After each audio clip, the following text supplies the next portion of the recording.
Hi, Trevor here, reflecting on life through music. Thank you for stopping by.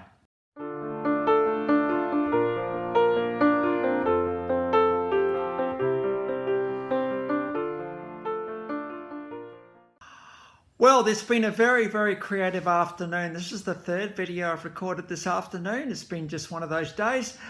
But just know I only put up 3 videos a week. I don't want to overwhelm my awesome subscribers with too much content. So there we go. I trust you enjoyed my last video on Rock and Roll Hall of Fame inductees, the Dave Clark 5, and through their song Glad All Over. We looked at that very thing, being glad all over, and hopefully glad at deepening as the relationship continues. So I trust you found that encouraging.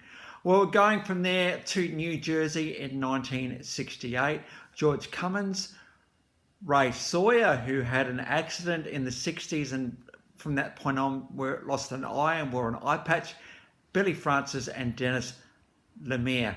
And the guys were talking about a Dr. Hook and the Medicine Show, or as the world come to know them, Dr. Hook.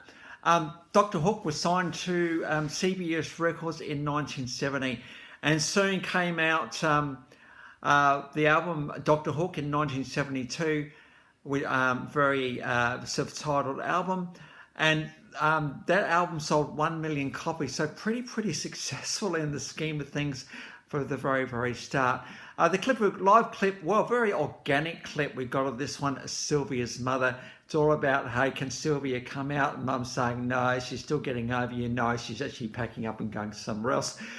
So we've got incredible, this is an incredible clip, this one, because it just shows off Dr. Hook's incredible harmonies and vocals. These guys were, they were amazing, really, in many ways. They had the really incredible way of writing songs. The songs were really catchy. They really resonated with the world. I remember when these guys came out. They had their on-stage banter stuff going on pretty well. So they just had a lot of fun, really, and just really quite organically performed to the crowd. And just all the incredible little guitar licks and other little trendy little things they put in these songs actually made them absolutely amazing. But Dr. Hook was Dr. Hook. It was their vocals that actually made these guys so good. So it's good to be able to give these guys a bit of a go today.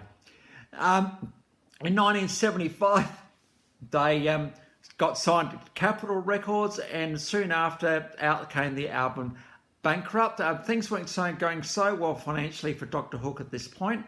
And thank goodness for Capitol Records coming to the rescue and signing these guys. And we got one of their hits. She was only 16, but she was too young to know. In fact, so was I. In fact, we're all just a little bit young, really. I mean, what do we know about love at that age? Anyway, well, let's not underestimate our comprehension of love, even though there's always more to learn. So we've got a live version of that one.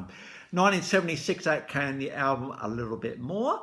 1977, Making Love and Music. Now, we've got a few songs off this album. We've got Sharing the Night Together, live version. This is a very interesting song, this one. I mean, you've got to admire the guts of the lyrics in this song. Hey, I've only just got to know you. Can I sit next to you? Hey, why don't we just spend the night together?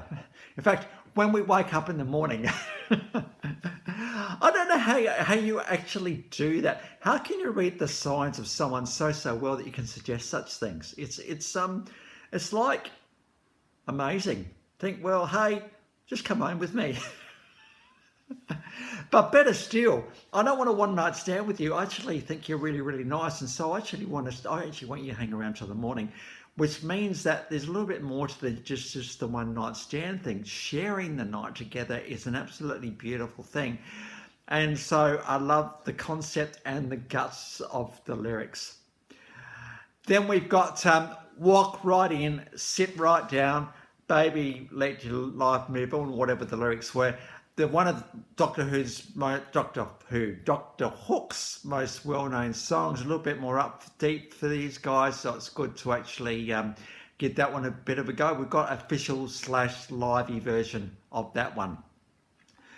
Then we've also got When You're in Love with a Beautiful Woman, It's Hard. And this is probably where I want to go today. So what we're talking about here, we're talking about a guy that can't believe his luck.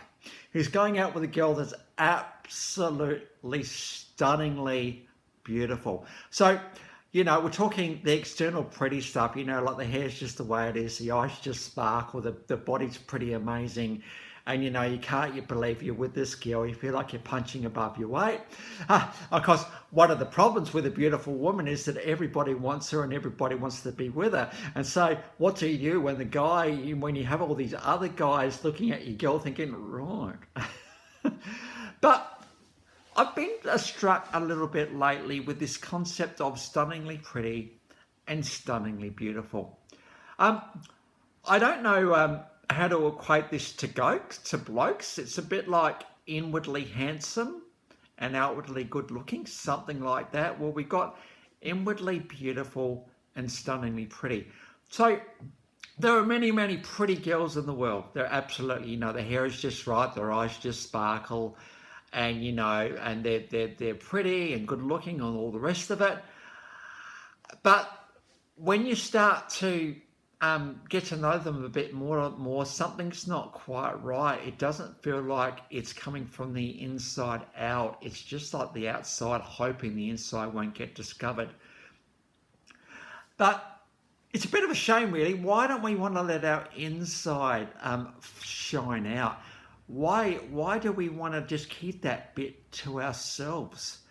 Because, yeah, I don't know about you, you know, when you meet a stunningly beautiful girl, and which is also stunningly pretty, and everything just kind of matches up, and it's just really, really there.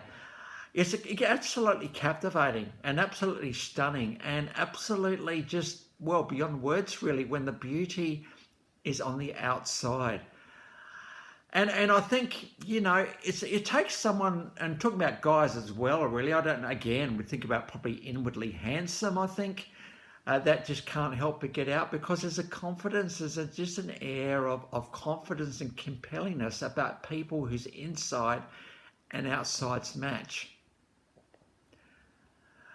And it's really, really good how when that happens, it's just so compelling. We put so much effort on the outside, don't we, that we forget that the inside is where the work absolutely happens, and that's where beauty absolutely comes from. And handsomeness comes from. It comes from those inner places, the places which, you know, when we let someone in, well, I'm in love with a beautiful woman. Well, beautiful means I am actually captivated by your completeness. Your beauty can't help to get out because it's so captivatingly in there. You can't help but escape. And I think we spend so much effort looking at the outside that we forget about the inside. But you know what? In a new relationship, whatever comes along, where the inner side is where all the decisions are made, right? The inside is where a decision about how we feel about someone, what we think about someone, what we're going to do with someone. Notice it's with someone, not to someone or at someone, it's with someone. It's the inner journey where all our decisions are made. And, you know, and when we're actually in the midst of something new, and we don't, and our brains are kind of going all over the place a little bit because this is a brand new, exciting thing, we've got to kind of know who we are inwardly to keep it calm and keep it relaxed and keep it captivating. If you love someone, if you like someone, it's a captivating moment. You've got to captivate them with all of you, not just the outside. The outside only lasts for such a short amount of time before we're starting to delve into what is happening inside. And so for girls out there, the outside prettiness isn't enough. You've got to be inwardly beautiful, and it just can't help but get out. It's natural, easy, and effortless. And so why wouldn't we want to be that, I'm thinking? Doesn't matter what we think we look like. You're all inwardly beautiful in your own way. And for us guys out there, inner handsome, you know, to good looking, whatever it is, we've got to make sure our insides and our outsides match, because when they don't, something just doesn't feel quite right. So let our insides shine through our outsides. So just that will be a bit of encouragement for you today. Now again, Dr. Hook, such an organic, easy way about them. They actually let their insides shine, I'm thinking, on stage, because they just had this really good way about them that enabled to captivate audiences for quite a few years. In fact, between 1972 and 1983, 12 studio albums, lots of compilation albums, including after 1983, and around 32 singles. Estimated to have sold about 2.2 million albums. So that's pretty good in the scheme of things for these guys that were around just over 10 years. Dr. Hook did disband in 1985. I think they'd realised their run had kind of come to an end, but they hit the ground running and gave it their best shot while they were there, and creating some of the nicest songs of the 1970s, just really laid back and cool. These guys were cool.